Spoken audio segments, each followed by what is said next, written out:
say something. Yeah, I had to speak on it.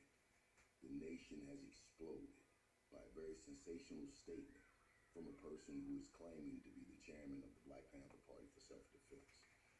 First, let me say this, though. Kudos to you, Panthers. Not the civilians or the citizens, black citizens, though their heart may be in the right place, want to participate in self-determination and revolution in the form that we presented, but haven't done it and have all of these comments on the Panthers. Though I believe your intentions and your inspiration and motivation are in the right place, you're speaking from a place of ignorance. And I get it. I get it. You watch the news clips and you've seen Panther, the movie. You've even seen the Black Messiah, right? What is it called? The Judas, Black Judas or something. To this nature, the story of Fred Hampton, Deputy Chairman Fred Hampton. And normally stories we went away, especially movies, in this era of not just sensationalism, but influence, social media, entertainment. We walk away feeling like scholars. I saw the movie. I saw Malcolm X. I saw Black Panther. I'm a scholar. So let's debunk the whole shit. And maybe if we debunk the myth, we can get a better perspective of where this Paul is coming from.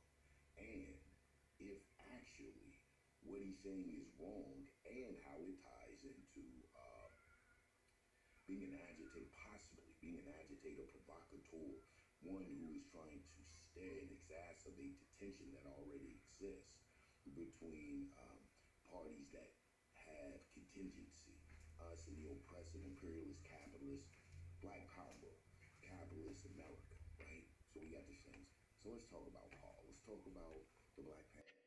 I don't care what formation, I don't care at what development, first development, which is SNCC, became the Black Panther Party, commonly known as the Black Panther Party, but they were really a political party. And then the second development out of New York, largely inspired and led by Queen Mother Adley Moore, into the third development, more commonly referred to as the original, when Huey P. had taken the name Black Panther, because that name, that concept, the whole self-determination, independence, doing for self, black power existed before Huey came in. And we're going to get to this because what happens is revisionist history comes in. You know, they will try to tell you that the so-called original third development weren't black nationalists. I like to see where. I'd like to see where. Here's the problem. Now, I'm going to make a lot of enemies on this live.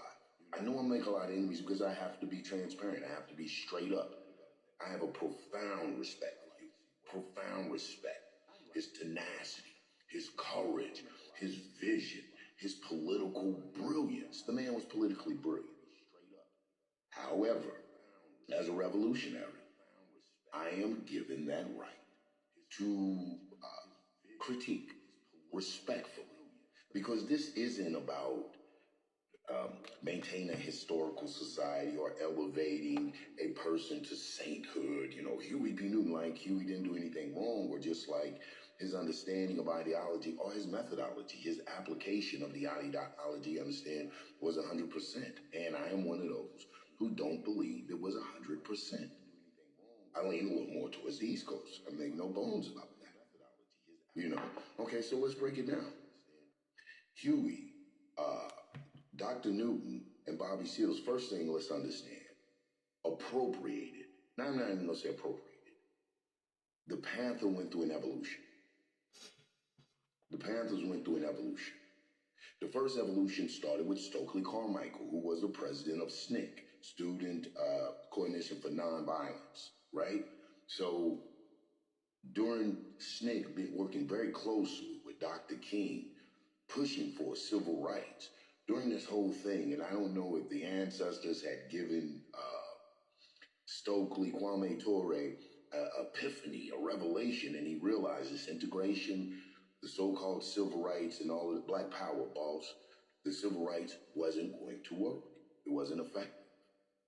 So in a meeting with our Baba Mukasa Ricks, the term black power was coined. But it wasn't just the term black power, it was the energy that went in black power. During these freedom marches and freedom rides and black people being killed and murdered and maligned and just every atrocity known to happen to human beings, and especially targeting us as black people. Um, you know, Kwame Ture, formerly known as Stokely, peace be upon Stokely, right? May be elevated, man, for his brilliance. Uh, he realized, he and other people realized, why are we walking? Why are we being beat? Why are we being brutalized? Why are we being maimed?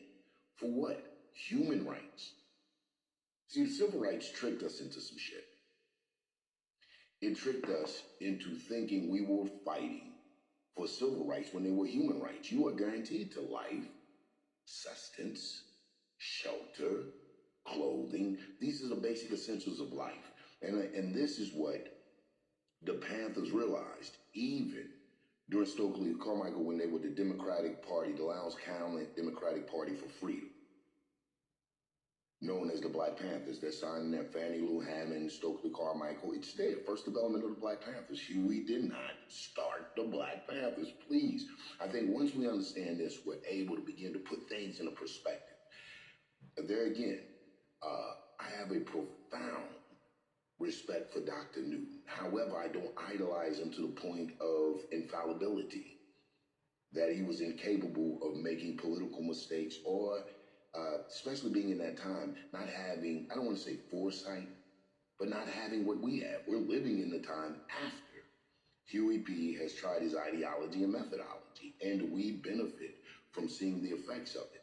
It's positive effects, it's working, such as the food program, testing for sickle cell anemia, and so many other programs that they offer to the black community, that in order for the government to be able to wage a successful attack against a black self-determinist group that had named themselves the Black Panthers, it had to erode their power base. How did it erode their power base? By giving what the Panthers offered, self-determination. It took the self-determination from people. I'm old enough, those that know me know my father's third development. You know my father's brother Abdul Kahar, formerly Chairman Ben of the Louisville Seven, right? Panthers incarcerated, accused of robbing the Kentucky Derby and Lord Larry's tourist home. And he was exonerated. So I said all that to say, man, we just having coffee, we rapping. You know, I want to give a little history. So coming from this understanding, having been indoctrinated, is that a good word? Indoctrinated in third development on what people are referring to as original Panther ideology and even methodology, I've been blessed to be able to see the distinction between the evolution of the Panthers and or the fourth development, the next evolution of the Panther, what we're calling the new Black Panther Party. And though I may not have always agreed with it ideologically, I may not have always got along with some of the members, one thing I will say, and I will acknowledge, that they are an evolution of the Panthers. All of this, you're not like the original, is just to discredit the brilliance of Aaron Michaels, the tenacity and the ferocity of Dr. Khalid Muhammad. And you may not like or care for Chairman Shabazz. You may not have cared for Chief of Staff, who later became Chairman Hashim. But I'm telling you this, I have heard so-called originals or third development Panthers not always be favorable towards Huey. Huey suspended the Panther 21. I mean, there's parts of histories, man, and I'm not blaming Huey for that. I'm sure the pressure was tremendous. You got these devils in your ear. This was the other thing that where I kind of disagreed with Huey. I'm a black nationalist unapologetically. And I will tell you that the Black Panther Party, the so-called original third development, were black nationalists. Huey never called himself a black nationalist. He didn't have to. It's in the 10-point platform and program. We want this for black people. We want that for black people. We believe this for black people. We want that for, we want education. We want freedom. We want housing. We want employment. We want tax exemption. We want exemption from the military. We want people to be released from jails and prisons, whether county, federal, or state. We want this. And it didn't just say generally. It said we want it for black people. That is called self-determination, and that is called black nationalism. 66. The Black Panthers started their whole ideology and concept, though it wasn't professed was black nationalists in motion, direction, momentum, and movement. And I challenge anyone who would like to discuss that they weren't black nationalists. I'm not going to go with someone just what he professed. I'm going to look at his ideology that he didn't just, or his program that he not by himself came up with. We're quick to attribute these things to Dr. Newton. May he be elevated, and we thank Dr. Newton for his contributions. However, we have to be careful not to deify Dr. Newton. Dr. Newton was a human. Brilliant, albeit he was a brilliant human being. However, that humanness would lead the possibility for, if not mistakes, a better way to enact a thing, to accomplish something.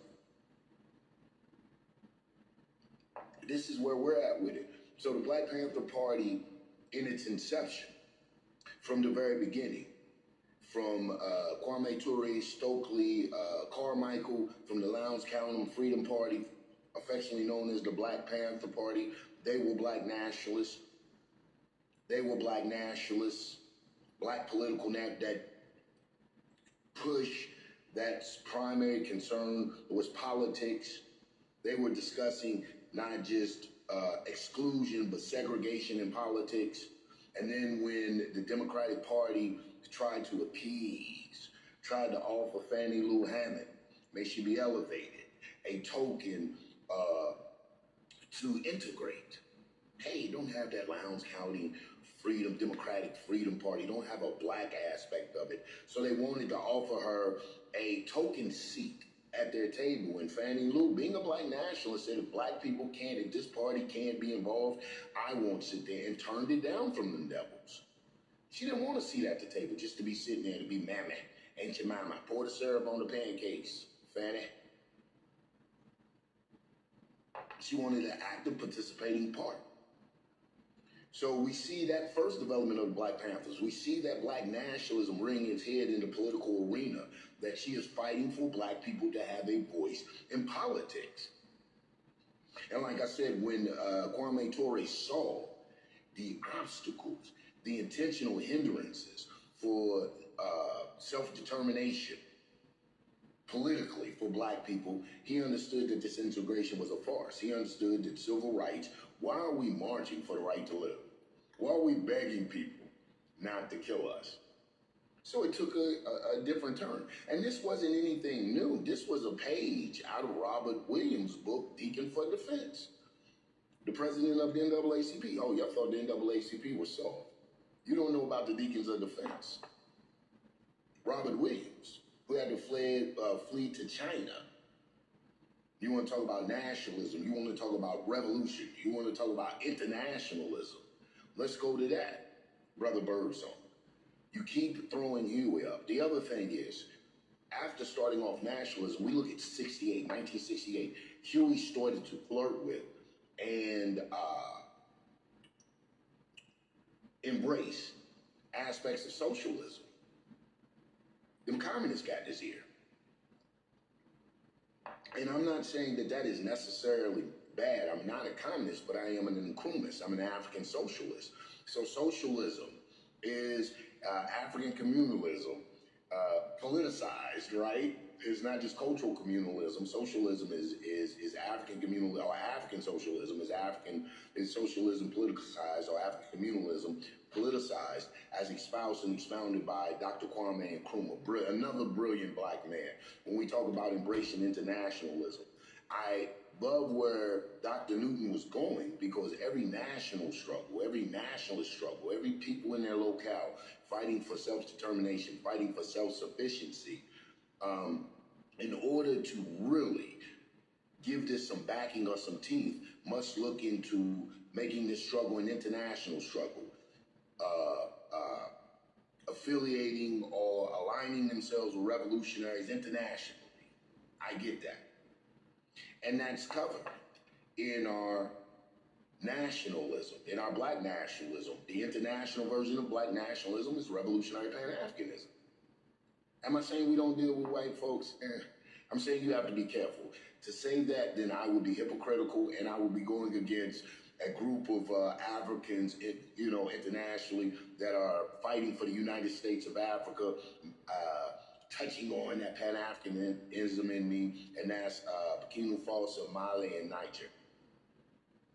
However, these countries, the AES, are in affiliation with Russia. He's the devil. Putin is the devil, last I looked. And China. Or is the Chinese man the devil? He's not us. So, but I said all of that to say that there are internationally, there are affiliations that have to be had when you're dealing with nations. We have to grow up. We have to grow the fuck up. All of this extreme black nationalism, like I'm not an extreme, this extreme black nationalism on the tip of black supremacy is not going to be beneficial. And I know my black supremacists are going to be pissed at me. Yeah, how can you say that? It's not going to be. We can't emulate them. We can't allow the devil to be our teacher. So we can't emulate them. We can't have a black supremacy to combat white supremacy. We're humanitarians. We're the original people. We're indigenous to the earth. So I'm from here, I'm from Africa, then man, I'm indigenous to the planet. I'm the original man, okay?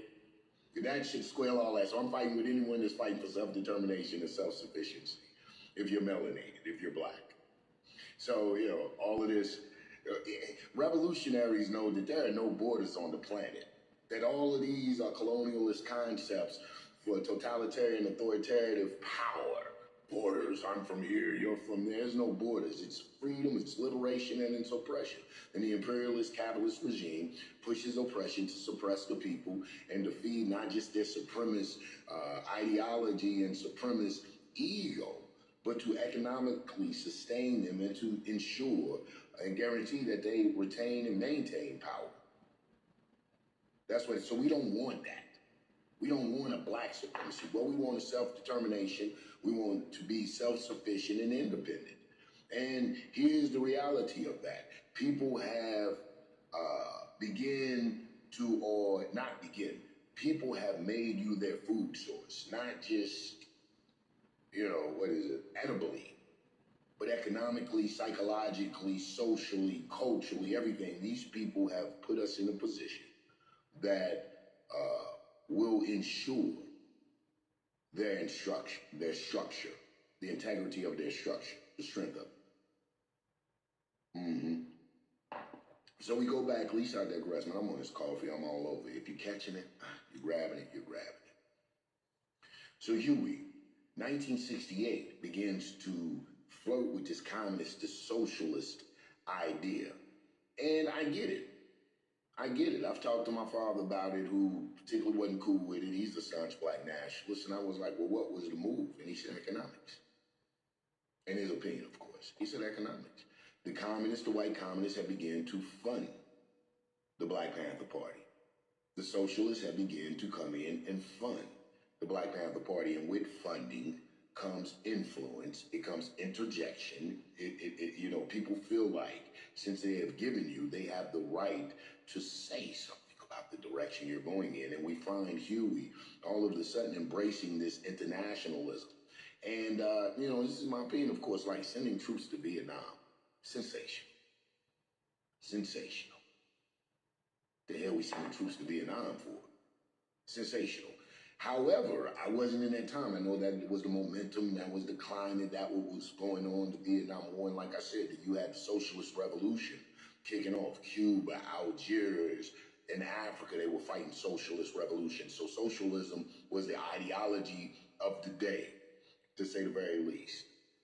Black nationalism, we had some stints with black nationalism in America, but our black nationalism usually expressed itself through religious organizations. We had the Nation of Islam. We had a couple other listen, they're escaping my head now, but these black organizations, and a lot of them was expressed through religiosity.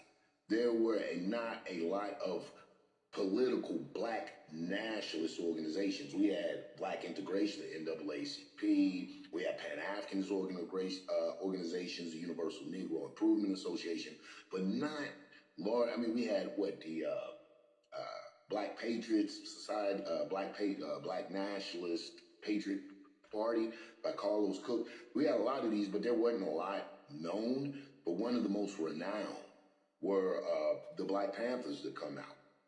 Right? So, and like I said, to go back before, anytime you have a national struggle, anytime you have a people locally or in that nation fighting for self-sufficiency and self-determination, in order to make that a possible thing, to really look like it could grow teeth, it must, there again, it must evolve to international struggles. I will give Huey that. Huey equated our struggle. He took it from, and he got this largely from Malcolm, who was a black nationalist. Where Malcolm had constantly pointed out, listen, this is maybe getting some momentum, but it's going to fall short because it is not an international struggle. Basically, he said it is not human rights. And Huey taking a page from that book, you know, expounding on this concept, began to make it a fruition. He said, yeah, it has to be human rights. And who all over the world, the revolutionaries are fighting for human rights, an end of suppression, an end of oppression, an end of repression, as brought in and enforced by this imperialist capitalist machine. See, that's the problem, though, political education. Some of you don't know imperialism and capitalism. I've talked to some of you, and you absolutely think capitalism is the order of the day. Like you don't see what you live in. And usually you, those of you that really, like, what's wrong with capitalism? What's wrong with capitalism? Are from a certain economic class. Back in the revolutionary thing, we'd have called you bourgeois. You got to talk to the bourgeois a little different. They don't understand the proletarian or the lumpen. You know what I'm saying? They don't understand the working class or the lumpen, what they're calling the undesirables, right? They're from the bourgeois class. So their relation to economic finances and systems, they're largely protected by the system. I don't want to go because I don't want, listen, you should be law abiding. You should walk a tightrope. However, this is how they create a divide. You're in this class and you don't understand that this classism is a part of the capitalist imperialist machine. It's an instrument. And you're promoting and you're espousing and standing on your classism, but because you're black, you don't understand classism. This is why I get where Birdsong is talking about some of the aspects of the teachings. You know, we think black power just means being black and being mad with no real agenda. That's why I'm an African socialist. I'm tired of just hanging around people, black power, black, and we're showing up every time. We're reactive. It's time to see some proaction. Is it proaction? Proactivity, right? Productivity. It's time to see some production. And this is a large way. So what Birdsong did, man, I'm all over the place. So what Birdsong did is he transferred. He's not telling you about the 1966 when the Panthers came in, when it was a black nationalist organization and a deception. He's speaking from a 1968 when Huey had adopted more of a internationalism, intercommunalism, socialist understanding. 68 this is what, 2-3 years after the Black Panthers came into being, right? So he's doing that. And then here's the thing, what's crazy about when I see, and he's always quoting Huey, but he's doing some Eldridge Cleaver shit. I'm like, yeah, you don't know political education. He is doing some Eldridge Cleaver shit. That's what Huey and Eldridge fell out about. The militarism, as far as the community programs, Eldridge felt like Huey was being too soft. Huh? Do history. Eldridge felt like Huey was too much with the community programs, being too soft, and he wanted more armed confrontation. He really bit into that. Politics comes from the barrel of the gun, and this is what brought the split. So what ends up happening is this brother's espousing some Eldridge fire, but he's trying to validate it with Huey P. Newton. And Huey P. Newton had become very socialist in his understanding. Not saying that he wasn't with defense, but programs have become, the people have become very big with him. They were always about defending the people, self-determination, getting people, but the people. And Eldridge wanted to do exactly, let's get some of these sisters in here, you know what I'm saying, Elaine Brown. Like no other characters existed in the party with this brilliance that they've added to it. You know what I'm saying? Quick to throw Huey up there. I get it. We Ernesto Che Guevara Huey. You know, we made him, like the Cuban Revolution has, I don't want to say idolized, but has made Che an icon. You know, come on, you revolutionaries had your Che shirt. You didn't have no Che shirt, your Che. Ernesto Che Guevara, you didn't, come on, man, everybody had that. So he became the face of revolution. Che Guevara, he became the face of revolution. Huey, for Black Revolution in America, became the face of that, but he wasn't the only force behind it. So what we have here in Paul Birdsong is someone who is espousing some very real Eldridge Cleaver type shit, but trying to validate it by keep putting Huey, stamping it with Huey, because the masses of people only know Huey P. Newton, don't know about the split, don't know the ideological or the methodology, the differences in methodology between Eldridge and Huey. So you get someone espousing some very fiery rhetoric, some very confrontational rhetoric like Eldridge, but using Huey, and we don't know the difference. I say we because we all went and booped.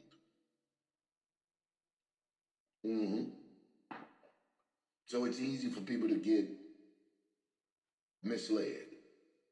Now again, why I have to applaud the Panthers, man, regardless of what formation, you brothers and sisters stood up. You brothers and sisters stood up. Those of us who have willingly entered into a Panther formation, whether other people think it was right or wrong, your intentions were right. You were going in for Black power, for the fruition of self-determination, for the fruition of independence and self-sufficiency. Your intentions were right. Sometimes the formations don't always be right and exact, right? But your intentions were right. So those of you that went into the Panthers, that rocked that black cat with honor and with pride and with dignity and integrity, I love the way you stood up when you saw an agitator, possibly an agitator, a provocateur, coming out and using the Panther erroneously. Should I say erroneously? I don't want to be too audacious, right? Like, I'm not the Panther keeper, but I am one who understands political education, and I am somewhat one of the keepers of Panther history, Panther, what they call Panther lore. Because this revisionist shit is incredible. And it just in with Paul Birdsong, I've seen revisionists come through this Panther thing so many times in trying to rewrite the origin story to be able to justify or interject their bullshit. And this is one such instance. However, what I have to say, I do have to, like I said, I have to give those Panthers that had gotten to formation, I have to give them some kudos that they had stepped up, that they said, oh, this isn't Pantherism, this is sensationalism. One such is my brother, my comrade, my personal partner, Robert Ward Williams of the San Diego Black Panther Party, who posted, I thought, an excellent statement separating themselves for such sensational, dangerous rhetoric. And I'm going to tell you what was brilliant about it. He didn't denigrate the man. He didn't go into the man's character. It was a professional statement from one party to the masses, publicly disassociating themselves. A lot of times, excuse me, people are going into his personal character, and that's cool because you have to know what you're dealing with and whom you're dealing with. However, they're not really addressing the ideology, the error in his teachings. So, hold on one moment.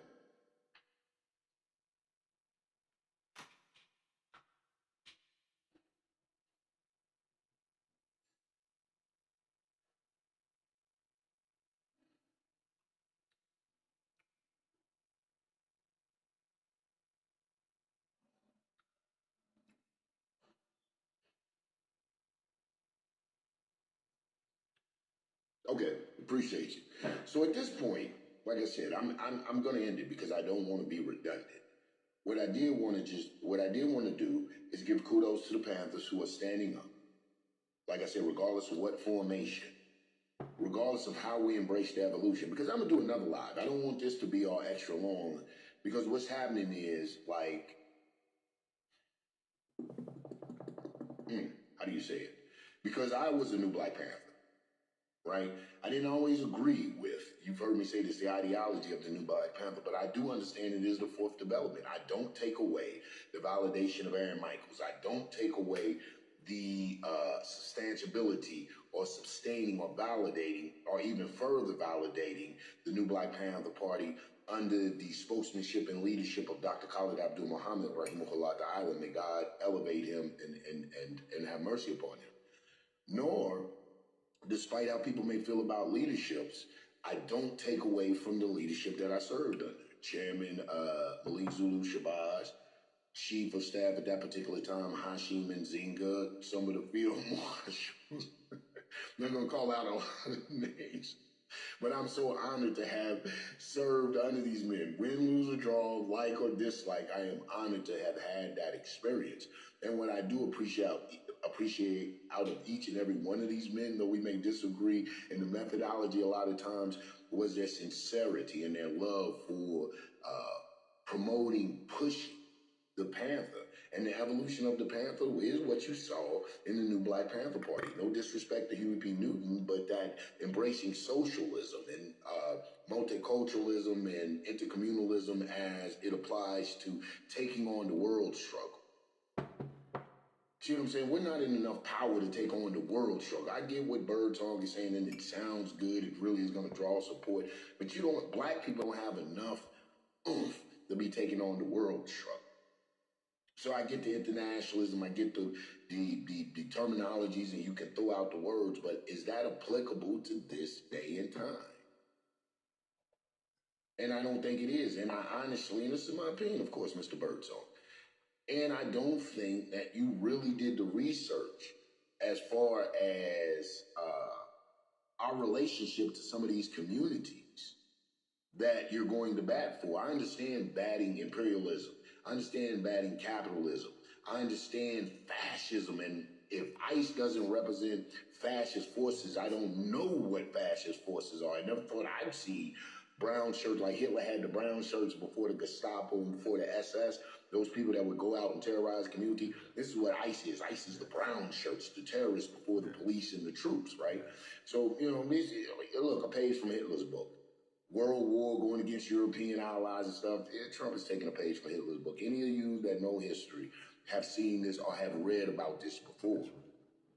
So, I understand Paul wanting to combat these forces of evil, these forces that usher in dark energies and put us in a state of suppression. I totally get that. However, the articulation of it, when you're saying we're out here for the immigrants, we're out here for this and we're out there for that, it puts us in a very precarious light.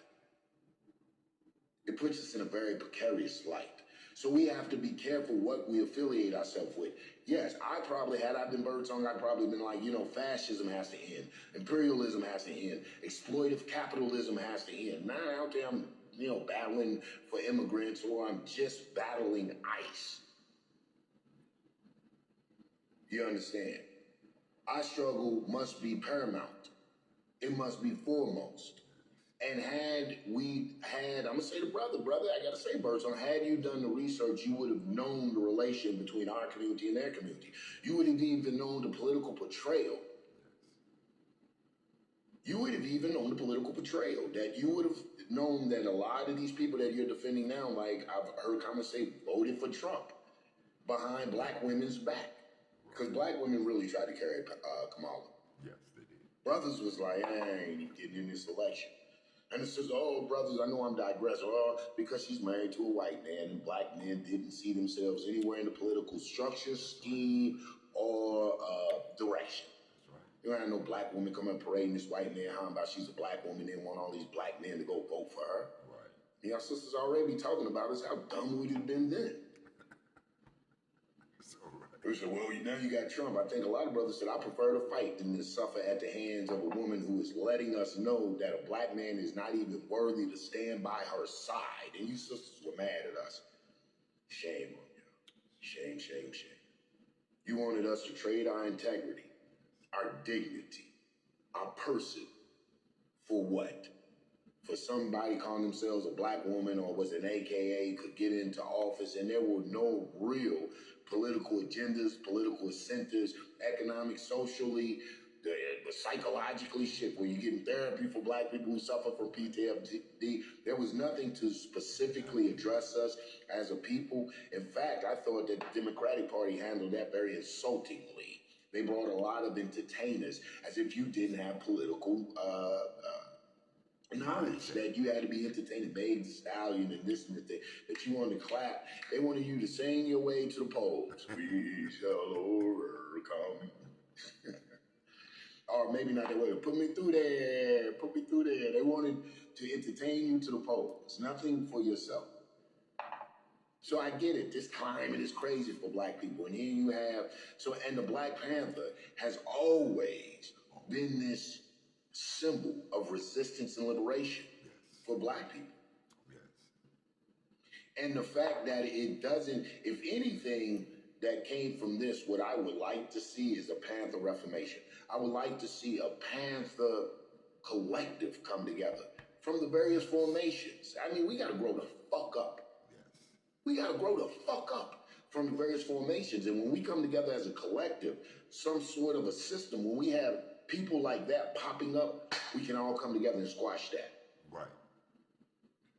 From what Panther have you had validation? So here, all formations can come together and squash that. I mean, everybody, like I said, I applaud the Panthers. Everybody's coming together unintentionally. And they're going after this thing. They're not going to let this be a blight. They're not going to let this be something that our enemy, as my son calls him, the Abu, the op dad. We're not going to let the ops to use this. However, in conjunction with, right? If we came together, we can silence this. Yeah. We can bring this, we can contain this without it being so sensational. And without giving, because what this does do, like we're getting on them and we're, on social media and we're blasting, what it does is tell the ops that we're divided too. Yes. It's the other side of that. Everything we're listen, that's the bad one. Revolutionaries, especially out there with socialism. I know you did your dialectics, cause and effect, historical material dialectics, force and counterforce, actions and reactions to dialectics. So here's the dialectic. I think in the spiritual world, we call it polarity, duality. What is the opposite of the thing? What is the effect that this thing will have? What is the polar opposite, right? So when we're coming together, it showed me that we don't play that. You come up with this Panther stuff, you're espousing something that's Panther, you better know your shit. You better know your business. However, what is the polarity? What's the dialectic? What's the complete opposite of that? That it shows the opposition that we are in disarray, division, and that there is no cohesiveness. Yes. Yes, I agree, 100%. That division can be exploited. But when we come together, yes, come on now, then it's harder to get past a committee, whatever we like to call it, of various Panthers saying, hey, man, and it's different. I'm not going to say ideologies, because all of us are for the fruition of black power, however that may look, and that's just self-determination and independence for black people, right? So all of us have the same goal, but there may be different methodologies or different method in accomplishing this goal. So with this same goal, if someone like that comes out, we can as Panthers say, hey, this is not helping the goal, man. Why? My question to a lot of people I ask, had you spoken to the young man? right. See, I haven't spoken to him. So I don't want to start, we are on it, brother. We will not allow our party to be hijacked or our people to be misled. We got this. All power to the people. All power to the people. We on it. Man, I had never been so honored to be a Panther. I mean, and that's different. I mean, all of us are Panther in spirit, but for those brothers that have and sisters that have actively signed up to be in a formation to fight for the fruition of black power, however that looks. Black power to me is self-sufficiency and independence. Yes. Right? So I was honored to see these Panthers standing up like, yo, bruh, no. Let's take this. Let's take it to the next level. Right. We can use this for a stepping stone. We can actually create a committee, a group that, other Panthers saying, okay, yo, this is our committee. These people sit on the committee. As far as Panthers are concerned, you popping up with this extra Panther shit, I don't care what formation. When you put that cat on it, that at the very least, these are structures and rules need to be followed, because it was like someone told me, I was talking to War. I called War after the statement. Mike was saying, man, anybody wearing that cat, it kind of puts a. And legally, they may not have any right, but who wants to hear legally after you've been gunned down or assassinated by oppressive forces, by the armed wing of the oppressive state, police or something like that? Right. Oh, we shouldn't have did it like the woman killed in Minnesota. It's just too late. She's dead. They can cry, protest, but her life is gone. So who wants to wait after? Who wants to keep being reactionary? We have to be able to be in a position to stop this type of shit when it begins to rear its head. That's right, brother. And that's what I saw my people doing. They jumped to it. Yes. That's what I'd like to be in a position to stop it before it even gets started. Come on now. That's what I'm talking about. And one of the keys to stopping it is big political education.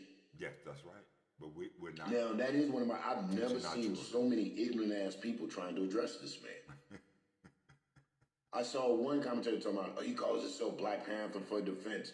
The originals just called themselves Black. I mean, they didn't call themselves that Huey. And I love Dr. Newton to a degree, right? However, man, come on, man. Come on, man. Huey's cool, but like I said, Huey suspended the Panther 21. There's some East Coast shit going on. There's some shit behind the scenes. That's everybody right. Gets into this shit and they get their book and they see Huey standing up there and Huey sitting in the wicker chair with the spear and the Huey. And they're reading these things and a lot of they're attributing straight to Huey, or they think Huey was the Black Panther and not other family members, like they didn't have a central committee. Huey wasn't the chairman. Y'all shit on Bobby Seals. Maybe Bobby had to be killed. Or maybe Bobby had to. The reason you know Huey is because of sensationalism. So Huey gets that. Bobby was the chairman. That's right. The political direction. A lot of the things that's going. We're in love with the sensationalism. And like I tell what Birdsong ended up doing, he bit the sensationalism. He's playing on a lot of your lack of political education. And he's coming off very Eldridge Cleaver, but he's stabbing in with Huey. Do the research. Why did Huey and Eldridge fall out? Same shit Birdsong doing. Same shit they say got Bobby Hutton killed. That's why I'm not disappointed with the people coming at Birdsong. I understand the sensationalism. I understand the dangers of empty rhetoric. And the more that they drag out his files, we start to see that this is a pattern. Even when he was allegedly a gang member, he's making the same... He's saying the same type of shit. And there's something that Tahaga Bay, I'm not a big Tahaga Bay fan, Islam wars, but you guys with that lack of black and black power and think you're going to take legality to the devil. He's a criminal. How you going to go in his court and get him to legally rule in your favor? Yeah, okay. Anyway, with that being said, though, Tahaga Bay did do a wonderful expose, and, he went back and called him when he was a gang member, saying some of these egregious, some of these very shit that would agitate the situation, right? As a gang member. And there's a point that Tahaga Bay said, I was like, damn, that's a great point. As a gang member, I've been in a gang, come on, man. I'm old enough to remember them gang days. I was a teenager in the 80s. However, as a gang member, there is no way in the hell you're going to be up there with your colors, with your flag representing your gang, with a semi-automatic rifle talking about putting a hole in somebody. That's right. As a big blood, he was doing this. Man, you'd have been under somebody's terroristic threat. Right. So, Tahaga Bay raised some very interesting questions, some things that make you say, let me ponder on that. Yes. So, there again, to go back, I love stepping up like, yo, man, who are you? Where you come from? What are you trying to accomplish? Let's take it to the next level. Let us get together. Let us start getting this thing. You can't pop up and do that anywhere with any organization. Start claiming the name and operating under the auspice of that organization and then not be other factions or whatever coming to ask you about it, at the very least. At the very least. So this is what has happened with him. And in my conclusion, because I want to say this in my conclusion, this is why political education is super important. And I'm going to reiterate this, and I'm going to end on it. I know it may sound redundant. The Black Panther Party, the third development, what people are calling the original, were black nationalists in its inception. In the origin of it, and when it was created, it was black nationalist in concept. He can say that, oh, Huey wasn't black nationalist. That is bullshit. 10-point platform and program is explicitly a black nationalist platform and program. We want freedom for black people. We want employment for black people. We want tax exemption of the black community. We want the exemption from military service for black people. We want the release of black people from jails, federal, state, or county. We want a history that teaches the true nature of this decadent society and the role of black people. All of these things. All of them. Or black nationalists. Do I have to say I'm a black nationalist? Shit. Listen to what I want. Listen to my 10-point program. Beliefs and wants. What we believe and what we want. Taken from a black nationalist group, the Nation of Islam. They'll tell you that. Yes. Yes. It wasn't until 68 that Huey was influenced by communist, socialist, I was going to call them agitators, but people. And there again, I'm not going to say agitators because I'm an inclusionist. I'm a scientific socialist. I'm an African socialist. So I don't have a problem with the economic system of socialism or the social cultural of socialism as far as interacting or relating with my people. However, when you're talking about this socialism that Huey was given, we have to look at why it isn't, and this is when I go back in my constructive criticism of Dr. Newton's teachings, why it wasn't effective. Because when we look at communism and the first step of communism, socialism, as espoused by Karl Marx and Friedrich Engels, and then there you go, and Abu Adabisi. Is that not black nationalism? Is that not black nationalism? This dude talking about Huey wasn't a black nationalist. 10-point platform and program, everything. We believe for black people. It don't say for the immigrant getting sent back to Venezuela. That's right. It don't say for the white man, we want freedom for the white man. We want tax exemption for the white. It says black people.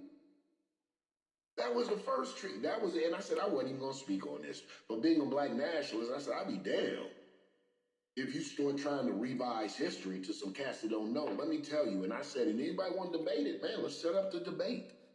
Anybody want to debate that the third development, what you're calling the original Black Panther Party, wasn't black nationalists? I'm open for that.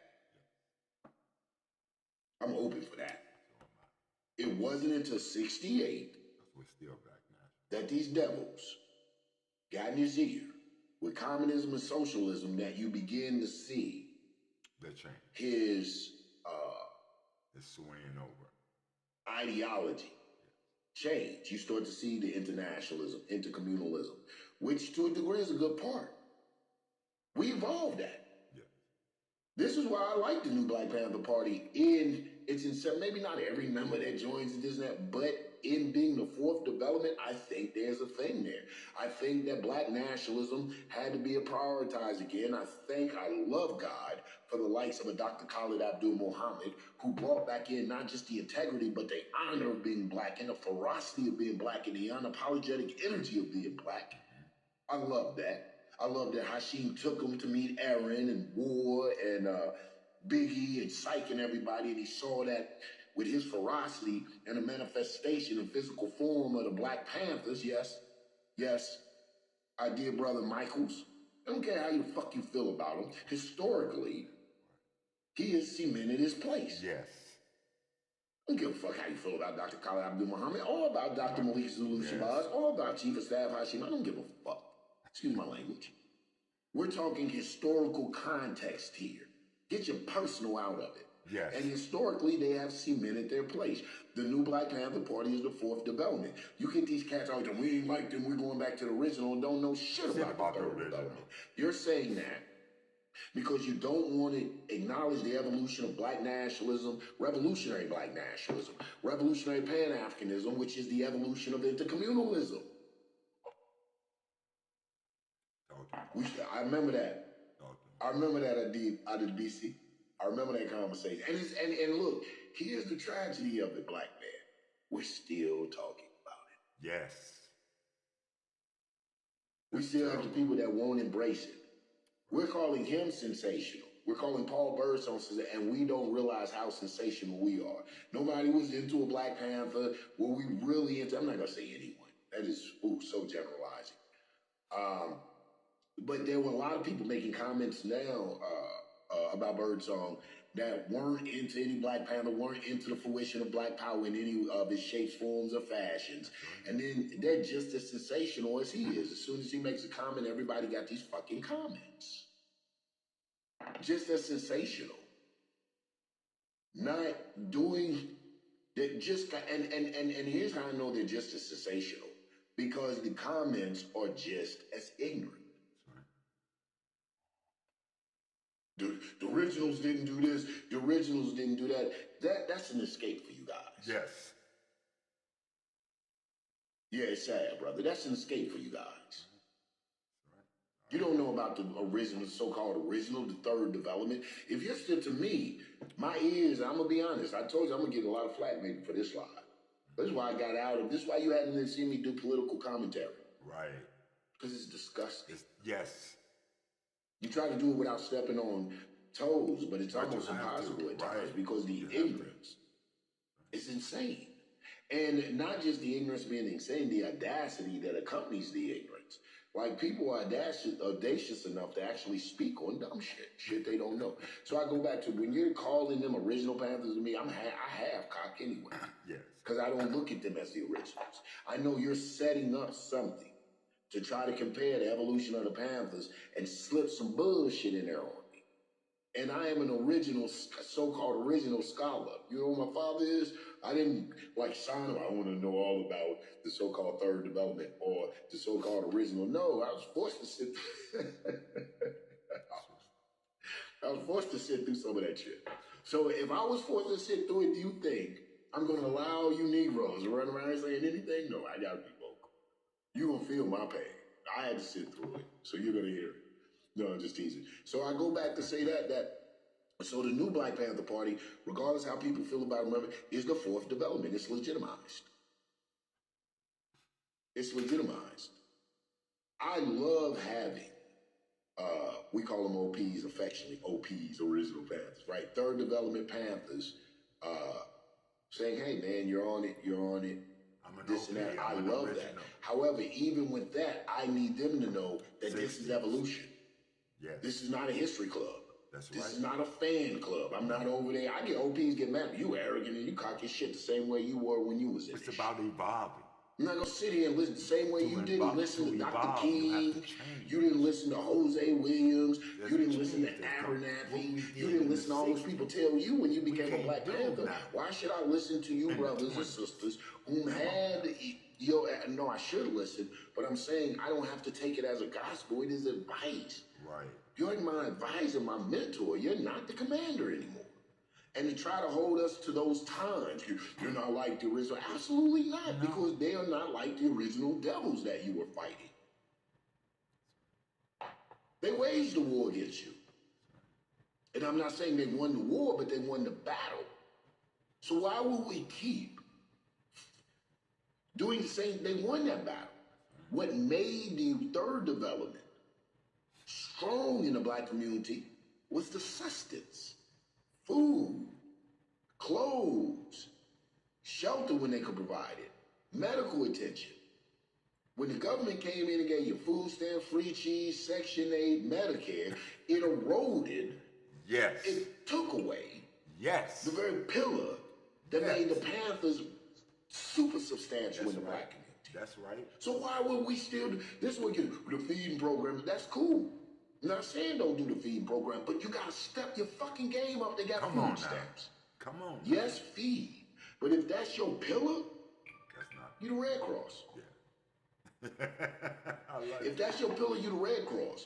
A lot of these revisionists will get you to think that the Black Panther Party was a Red Cross with guns. No.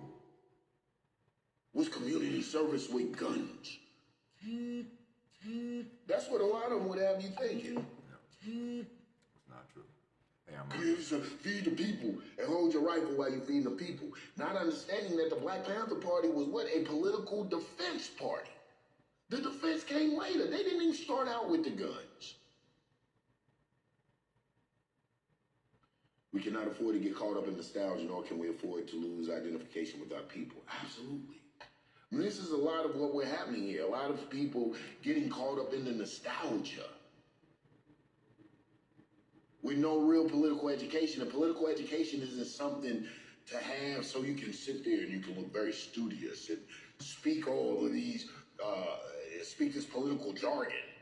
This isn't what political education is for. Political education should really be to not only redefine yourself, but to give you the direction. Because revolutionary is a type. Revolution in itself is a thing. Not black nationalists, not revolutionary. You got revolutionary socialists. You got revolutionary Chinese. Hell, revolutionary Cubans. That's how they have the revolutionaries in Algeria. That's how they won the revolution in Algeria. Revolution is like what Doctor said. It's internationalism. So what type of internationalism are you practicing? Me, I'm a revolutionary black nationalist. So my revolutionary black nationalism, when it goes to international. all right, we're going to cut that. Y'all going to have to pick it up on our So guess what that turns into? Revolutionary Pan-Africanism. YouTube channel.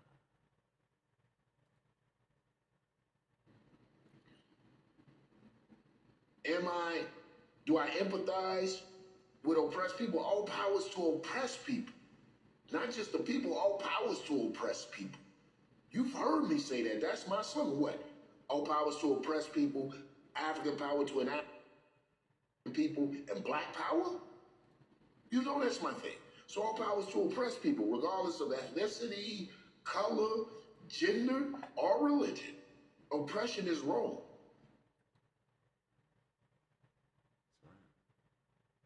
When I pick up my firearm, am I going to utilize my resources, my intellectual property, and my energy to free a people when I'm not freed?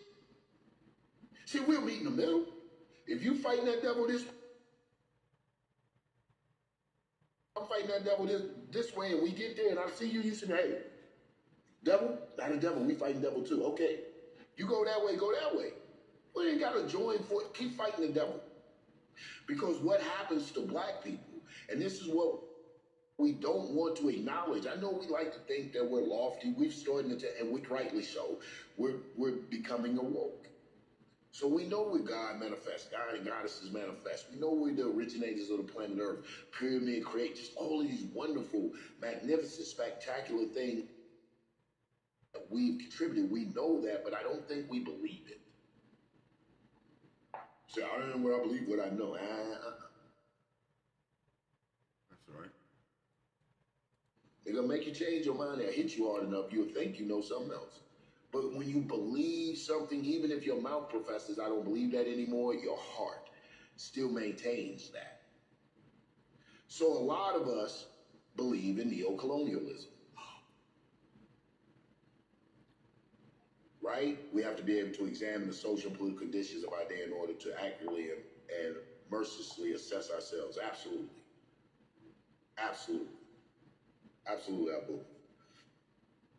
So, when you find out you still have these inklings of neocolonialism, that you still secretly are attached to your oppressor's way, and sometimes we don't do enough, we don't revolutionize ourselves enough to fight it out. We like what we like.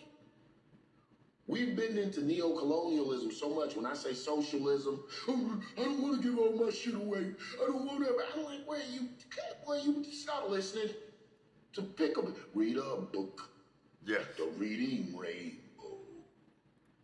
If you don't stop listening to your oppressor, you're listening to a capitalist tell you about socialism. And I tell you, it's all in the name. Socialism to what? Socialize. Capitalism what? To capitalize. And usually they're capitalizing off your misfortune, your ignorance, your lack, your want. And a lot of you niggas want to perpetrate that. Because you feel like if you get rid of the white man, secretly, subconsciously, I know you do, if you get rid of the white man, you will be sitting at the top of the rung because you have established capital, or you've maintained capitalism, and capitalism is built on classism. You still want classism. You still want a nigga class. You just want to be the head nigga. You just want to be the head nigga, pushing that capitalist shit to me. Man, we better wake up. And this is why people like that can get in our ranks, because we don't do the political education. We go off our emotions. That's what he's doing. He's emotionally led, fueled by excerpts of a book. Huey said, what's the whole context of that? What is intercommunalism? What is internationalism? What is revolutionary? Why would we apply it in the terms of socialists like Marx and Engels? Why? Because we allow people to teach us, and Adebisi said, we don't do that real work in going externally, so it sounds good. It sounds very liberating. So people won. It's very utopic. It's very utopic. It sounds good. But this is why we like historical material dialectics. When we go into the historical dialectics, when we look at the history of our interaction with the devil, or the devil's interactions with any people, we find that those people have always been the exploited, oppressed people, and this devil some way has maneuvered and wrangled his way to the top at the expense of the people, and not just the people's labor, the people's physical, the people's culture and social interactions. They change everything up everywhere they go because they have to, in order to make it an environment conducive to their survival and thriving. And in this is a generational thing. The victims of that come out with psychological disorders. You're neo-colonized. And it hurts. They've done it to you so good, it hurts to acknowledge that. I remember the first time I started seeing neo-colonialism in school when I was a kid. You know, I grew up, like I said, you know what my father is, so we grew up Africa this, Islam that, black people this. So going to school, when I heard kids calling other kids African booty scratchers, and they starving, and when I went to stay with my grandmother, you better eat this, they starving in Africa, and just all the denigration and bad things associated with black people, and the if you believe that you originated in Africa, the origin of black people. We've been so neo-colonized, we put that on ourselves. You got black people still don't like dark skin complexion, straight in their hair, blonde in their hair, blue in their eyes, and don't call it neo-colonialism. We're fighting for what's aesthetics. It's beauty, and it is. However, ask yourself, why is this aesthetically beautiful? I'm not saying it isn't beauty. Beauty is in the eye of the beholder. God is God. You have the right to alter and change your body any way you want to, should you decide to. However, I ask you to question every motive. This is what the revolutionary does. Why am I doing this? Why are you changing yourself? Why do you find this aesthetically beautiful? And I will tell you, I believe, my opinion, because of neo-colonialism. Subconsciously, or consciously in society, intentionally, a certain standard of beauty has been enforced, and subconsciously you've accepted that. The light skin, the closer to European you were, the easier promotion was. They put you on the news, put you on the billboards, give you this position because you resemble them. We see the same thing in Rwanda with the Hutsis and the Tutus. When them devils came in there and they took one because they a little more resembled them. Not a lot. They resemble each other. The Tutsis and the Hutus, shit, you can't tell them apart. I can't. But for whatever reason, I think it was France that went in there. Was it France? Yeah. France. Went in there and began to, they did divide and conquer. Willie Lynch. See, we so colonized, we get into Willie Lynch ain't real. Willie Lynch, that's make-believe. Okay, but shit, the effects are very real. The effects are very real. It may be a mythological person, Willie Lynch, may have never existed, but the effects are very real. And so what they did, they went in there and did the Willie Lynch. They took one tribe over another tribe and promoted them and gave them all of these positions, and then they do what the devil do, they pull out and a civil war started. Oh, you don't have this devil enforcing these, but you can't be the school teacher, you can't be the judge, you can't, because this devil's not here to enforce it. The people that you made, I believe it was the Hutu, the lower class, see classism? The lower class rose up. And a lot of you Negroes want to do that. You want to run the white man out. Your black nationalism is not really black nationalism, it's black supremacy. And you want to run the white man out. The problem with black supremacy is that supremacy. And supremacy will begin to get you to judge and look at everything that is, because the supremacist sets the standard of what is supreme, what is right and exact, what is acceptable in society, and that's the dangers of supremacy. Next, you'll be doing the Hitler. You'll be, if you're born with this condition, we're going to put you in the oven. If you look like this, we're going to, that's the dangers of supremacy. You see what I'm saying? That's the dangers of that. And with the neo-colonialism affecting us, we practice this supremacy on one another. This is why I watch when people, you know, black people, I'm not knocking on black nationalism. See, the first thing we have to understand is black nationalism is broad. Everybody's not a revolutionary black nationalist. I'm a revolutionary black nationalist. But my man Jolly Ginger, he's on the scene, man. Jolly Ginger is an ally, and he gets it done. And I work with them because I believe in black business, black. But my mission at the same time is like, when we get a nation, you know, this capitalist shit can't work. Which is a lot of nerve to Native Americans. People use Native Americans like it's a throwaway. A word. Native Americans, they just go Native American. No. Native. And I sit with them and I'm like, is there somewhere we can turn this into a co-op? Americans. We don't have to go and straight everybody will be like, I'm American, I'm full-blood American. You're a transfer. You're a transfer. White folks in America, you are the first immigrants. Get their money so back. when you tell people to go back to their country, you should be packing your bags first. I'm talking about history of America. You culturally appropriated with you, and you can decide whether to put the money back in my community, and then whether you to go all have get you a house with 100 rooms, and I'm living in a tent. Everybody wants to claim it as long as they don't look like it, right? Nah. I'm quarter. Why can't we have a co-op where people buy it? I'll tell you this. If the community owned the grocery store, I bet you definitely be low. And I hope that the because stealing from that grocery store would be stealing from yourself. And if somebody stole in there, one of them young men be like, "Boy, you stole from my grandma." Is very spiritual. And I hope that the young people would all the ancestors come down and begin to protect the institutions in our community because they have a vested interest. Why do you think we burn our communities down in riots? Why do you think we have such contingency against the police? The police is the arm wing of the state that is only there to protect the property's owner's shit. That's right. They ain't there to protect you. That's why I ain't mad at my man for saying the shit is just sensational. Who are you, bro? I don't get mad at no black man for getting out to like, the other thing that I get, you know, my thing with Paul Birdsong is ideology and who are you? Not so much what he said. I ain't with that scary shit. Some of y'all say, he gonna get a... Man, Dr. Collins said words. Malcolm said words. I mean, we talk. That's right. Shit, let him speak his shit. Yes. He's just not the one to speak it. There you go. Now all of a sudden, you black men getting all spooked and scared and scary and shook and shit. Shit's disgusting. You big black bag panthers just ain't doing no political shit. You've been walking around with guns. Right. You've been beating a million deep. When Grandmaster Flash said it and all this old shit, this and that, some of you, I'm going to be honest, it's neo-colonialism. Some of you is black supremacy. Some of you don't like the nigga because he's light-skinned. Right. Let's keep it real. Hold on. Let's keep it real. Let's keep it real. You don't want to hear that too.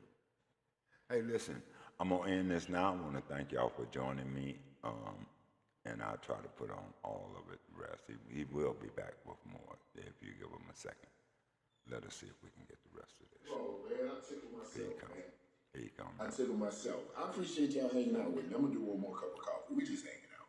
It's alive, man. I got my boy out of BC on here, a couple people on here. I don't know if Arthur's still on here. Arthur, I'm trying to call you. But yeah, man, we just rapping, man. I'm making another cup of coffee. That's all. Because this thing is so sensational. And I wasn't going to say anything. I honestly wasn't going to say anything. But it's getting so much momentum. And I'm getting a lot of non-revolutionary types. Right. having comments on the Black Panthers. Right. And to me, that's where I said I have to step in because the people have the Black Panthers twisted. Y'all got us fucked up. And this dude here, he contributed to it. Yes. Like I said, the lack of ideology. First of all, I'm going to go back and I'm going to keep beating this point home because people like to make Huey the face of the Black Panthers. They like to come back with this revisionist history. They like to come back and say, oh, Huey wasn't on that black nationalism. It all started black nationalism. Any black struggle over here started as a black national struggle. You can't divorce that. There is no black struggle that started in America that started other than anything for black people fighting for the fruition of black power. That's right. All the shapes, forms, and fashions. That's the first fight for black power we fought for was liberation. Nat Turner was a black nationalist. Harriet Tubman was a black nationalist. We were fighting for black rights, black nationhood, black recognition, black identity. Black lives matter. The first Black Lives Matter. It's a natural, instinctive reaction. What's the first law of nature? Self-preservation. We instinctively knew we weren't these people. Therefore, we're not these people. We are another people, and that comprises a nation. No people better exemplify that than our cousins, the Gullah Geechee people, on the coastline. No people better exemplify the fact that innately nationhood existed. That you brought these people from Africa and the Caribbeans and some indigenous people here in the Americas that were already came together and redefined themselves from the various nations they were stolen from or from the land that was appropriated and came together and formed another nation, the Gullah Geechee Nation. So don't tell me about this nationhood not existing in us. We knew we weren't these people. Our problem is how do we manifest this nationhood? And a lot of our shit comes in when we start running into these obstacles and hindrances and things. Big time is neocolonialism. And the biggest thing about neocolonialism, it is so subtle that it gets in the subconscious. It begins to infect the body and permeate the body to such a degree you don't even know you're behaving like a neocolonist. That's right. That you're espousing. That's right. Bullshit. That's right. That your actions are counterproductive. Yes. If you're a revolutionary, very counter-revolutionary. Speak, brother. That's the danger. And so what we hear being espoused, even with talk from Paul Birdsong, it's not just Paul Birdsong, is neocolonialism fueled by emotions. But you got some Panthers, some badass Panthers. They standing up to that shit. And this is what this is about for me. Because I want to condemn, I want to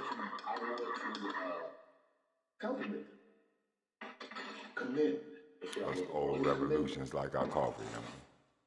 I really want to commend them because despite what we go through as Panthers, the back and forth, the backlash from the public, the state, the backlash from the general public, and just some of the mistakes we made is aspiring as revolutionaries aspiring for revolution and a change. Some of the mistakes we've made. I want to commend you guys who haven't, and ladies, who haven't allowed this to discourage you and not to get you to stand up proudly and say, hey, that isn't Pantherism. What's being espoused isn't Pantherism. Again, man, here's my call to those Panthers and formations. Let us create a referendum. Let us create a group, a community that can begin to not only monitor, but enforce certain standards and parameters for wearing that black cap. You can't do that in any other organization. And there's different formations. Let's look at the military. I don't even like to use the military because I think too many times we're equating the Panthers to a black military. But let's look at them. The various branches, and within the branches, even divisions in those branches that have specific functions and duties, yet they all work towards a whole, and they have a structure, military structure that they all must observe. We're not going to go anywhere being clannish and tribal. These panther formations, we're still operating as clans and tribes. And a tribe must die to tribalism to begin to form a nation. We can have, I dare not say a panther nation, because I don't want to go into a government of panther nation, but we can have a panther committee that at the very least sets the standard. When someone's wearing that cap, and ask some of the third development, the so-called original, to sit on this thing, help us mold it. But with the understanding that you don't have carte blanche authority. That you, like everything and everyone else, has aged, and we appreciate the wisdom, and we look forward to the advice. But you don't run shit. I'm 53. We're looking, I'm a younger commander than me. In a group. You know, my old head is struggling, boy, I'm telling you. So it's about knowing that position, and it's about knowing what you want. That's right. That's what right. you're fighting for. Nationalization. Correct. Oh, tribunal jurisdictions is what I've been working on for 4 years. This must be done. It must. You and I need to get up. We don't have to reach out to some people and put this out as a proposal. Yes. We have to evolve. Yes. We can't keep doing this. I mean, how long are we going to do this? We have to evolve, at least take the steps. Correct. To attempt this. Not saying it's going to work the first time. We know personalities. We know how that goes. But putting this idea in the universe, I'm one who believes in the ripple effect. Yes. If you put it in the universe, even if it isn't me or people that I'm affiliated, associated with, my peer group, my comrades, prayerfully, this will catch. And this has to be done. There's no solid revolutionary front in America. Every other you think these white supremacist groups, and within these groups, they have variations and divisions.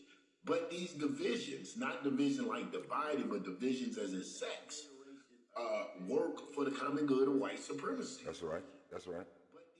Negroes seem like we the only one can't do that. All these millions of fucking Black Panther formations, but it's easy. We bring the same nigga mentality. See, you use Crip and Blood, Disciple, Folk, and Lord. Yeah. All these other groups that have contingency, we that. And we bring that over to the Panther. Come on. That's what I'm talking about. The Panther, I don't care what sex you was claiming, what gang you was claiming, that cat is the UN. Yes. That black cat, if you rocking a black cat, yes. You can walk through any gang territory, and all the street tribes know that they came from the Black Panthers. If you wearing a black cat and can't walk through tribal territory, you're not doing two things. One, your character is either shitty, or you're not politically educating the masses. That's right. And the street tribes are the lumping. See, the problem is you don't know what the lumping is. I'm gonna be honest. One of my problems, and I bet it's even Paul. I bet he's bourgeois. I bet he's bourgeois. See, the thing about Huey and a lot of those people, they say they was young when they weren't bourgeois. Huey used to break into cars and steal college books. That's right. He didn't have no money to be going to college. He would miss schools and stuff like and classes and sitting classes and shit. Very correct. So he wasn't coming from, and a lot of these leaders today come from a position of the bourgeois, and it's not necessarily a bad thing. Thank you for teaching our people, yeah. You have no idea how quick you are to the struggle. Man, I appreciate it. Thank you, brother.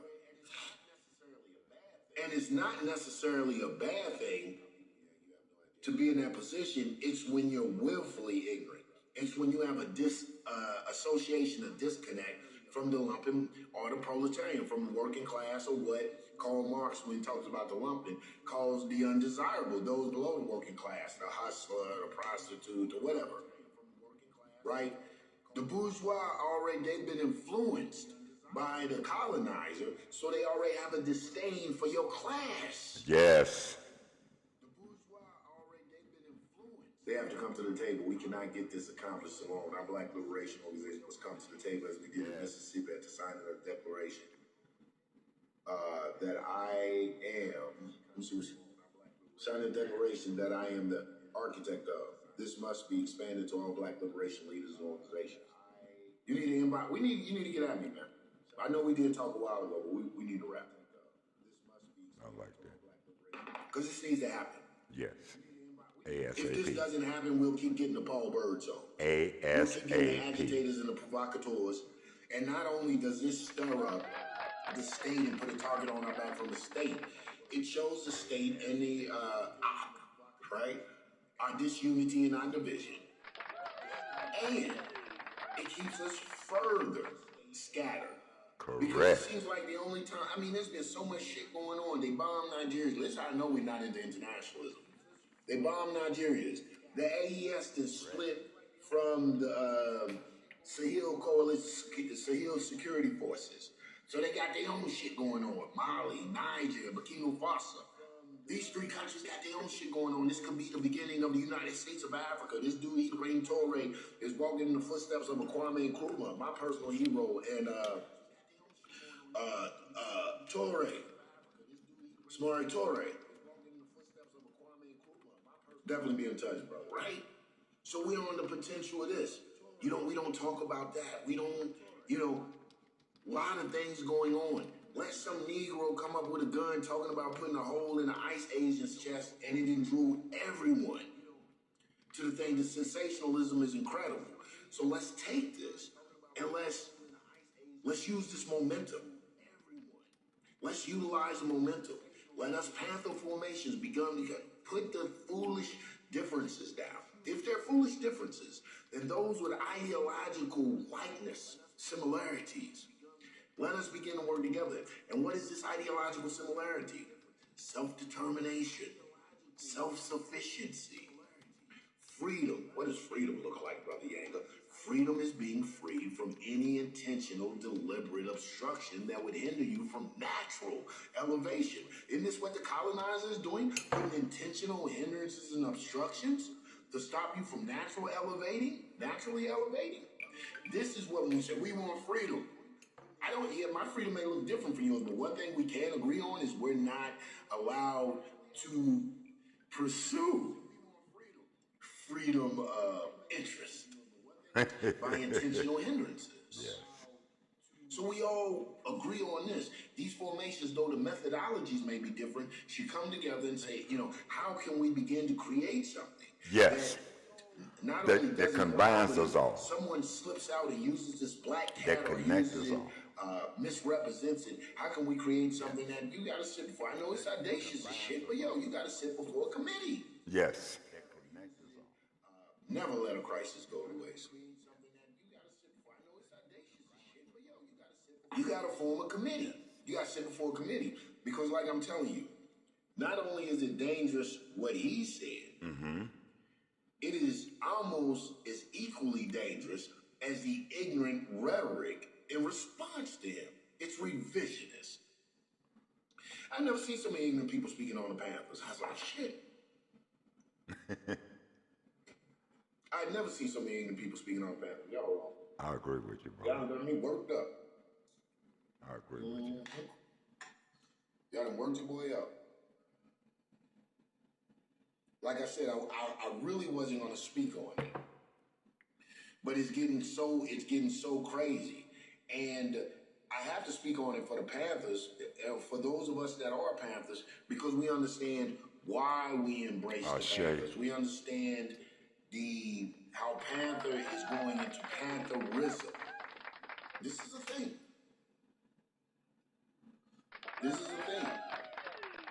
And a lot of institutions do it and go through it.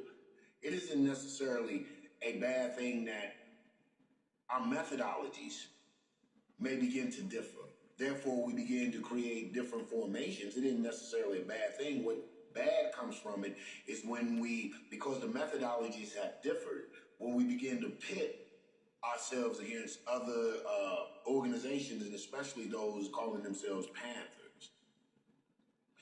The disagreements, or even if it comes to infighting, this is why community is necessary, so that we can come as a collective. We can come together and we can infight. Like, we had a committee, we could have brought Paul Birdsong into our committee and beat him, but not literally, figuratively, ideologically spanked that ass. Yes.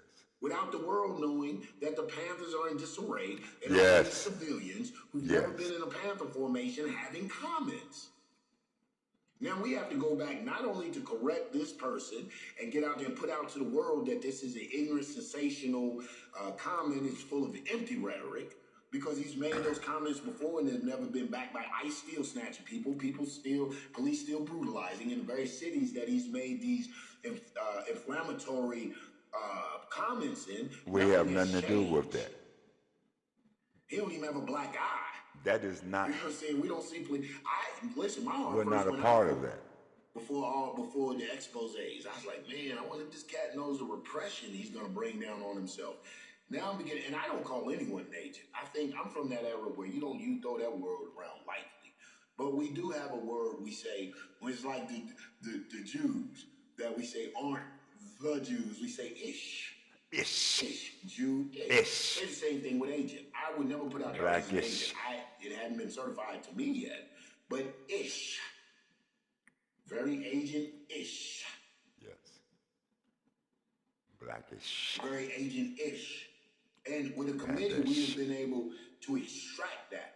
Because what happens is when we go at him individually like we're doing now, I'm going to come with my understanding. This brother's going to come with his understanding. And we're going to miss something because of these individual approaches. With a committee, you got that committee like a Senate committee hearing. Yes. You got these members asking questions. Yes. And with this mastermind effect, with all of these asking these various questions, it's going to be hard to wiggle out of some things, especially if you have brothers and sisters who know what the hell they're talking about. That's right. Right. So, and then what this will do too, it will help us to not only regulate renegades who wish to wear the cat, but those who want to wear the cat and want to be properly informed and want to go about it, maybe not the exact methodology, but within the structure, along within alignment to accomplish your goal. It will give them a provocateur-ish. Awesome. You say you cleared this chapter, Rico? You know what? You clear this chapter, but your man's ideology is fucked up. I'm gonna keep it real, Rico. His ideology's fucked up, man. Right? He's talking about your father. Dig this. No disrespect to your father, but your father was a nationalist, bro. If he wasn't, his writings or what he signed up to was nationalist in the 10-point platform and program, and it wasn't to 68 till your father embraced some socialist shit. Now, I'm a socialist, so I'm not knocking him, but he embraced some Leninist Marxist socialist shit. And Leninist Marxist socialism doesn't fit for the black man. I'm going to keep it real. Why? Because Lenin fought a socialist revolution in Russia. It was white-on-white violence. It didn't factor in economic exploitation, social exploitation, and cultural exploitation or repression or oppression because it didn't have black people. See, our struggle is different. It isn't just a class struggle. This is why we can't embrace communism or socialism without, to me, in my opinion, the teachings of Dr. Kwame Nkrumah. I'm an Nkrumahist in African socialism because the fact of African culture, spiritualism, the innate African essence or black essence is different. And then the suppression we faced over here, not based on classism in the beginning, it was based on race. There's no way around it. The appropriation of land from the Aboriginals and the enslavement of Africans. It wasn't classism. Classism was their thing. Classism and all that evolved from fiefdom, from their monarchy and all that. We were put into that. We were a communal people. Yes. And this is why we struggle now with classism. Yes. This is why we struggle now with capitalism. Correct. This is why we really don't understand the economic system as it exists. Oh, yeah. And not only because it is not innately natural to us, but because we're not taught capitalism in a way that it would be advantageous for you. You're taught consumer capital. They're investment capitalists. They get their money and they invest in more business. You're taught consumer capitalism. Buy. You know they got their new iPhone. You know the new Nike coming out. You're a consumer capitalist. I just spoke to him and told him to calm down because he will make himself a target more than he need to be. He agreed. Gave him some good advice. You gave him some Rico. Yo, you heard what I said, man. We need to get together and start this Panther thing. Despite, listen, please, guys. Listen, you guys. I know. Did I wake you up? Oh shit, Carter here too. Isn't he?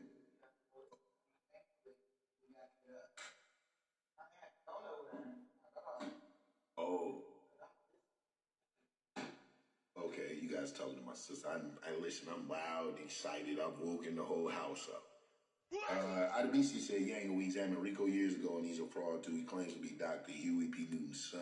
Oh, yeah, it's a whole lot of stuff going down. I'm about to get off.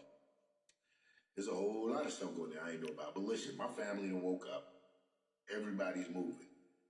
I'm gonna continue this.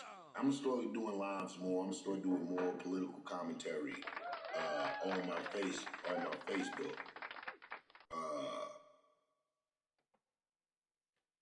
Okay, yeah, he's not. We have to. He's not. Want to. I am, but right now, like I said, my family woke up. Spend the morning with my sister, talk and chop it up. But I'm gonna come back to this because this is a serious conversation, and what I'm gonna do, what this has encouraged me to do, is to begin to do my political educations again. I'm bringing back PEC, Panther Education Committee, People's Education Committee, working in conjunction with Journey Black Foundation under Commander Imaki Mamu. Listen, look for some exciting things. Come on, Chair. You know, anytime, man. I'm glad that you had an opportunity to pop in, too. Definitely. If when he opens up the political education classes, San Diego, Black Panther Party San Diego. If you can't get on the political education class, let me go to where I get my political education from. And I'm a political educator from Panther 48, Psych, Biggie, and War. Political education, not just because they've been around with the inception of the new Black Panther Party, but because I know these guys and I know they know their history.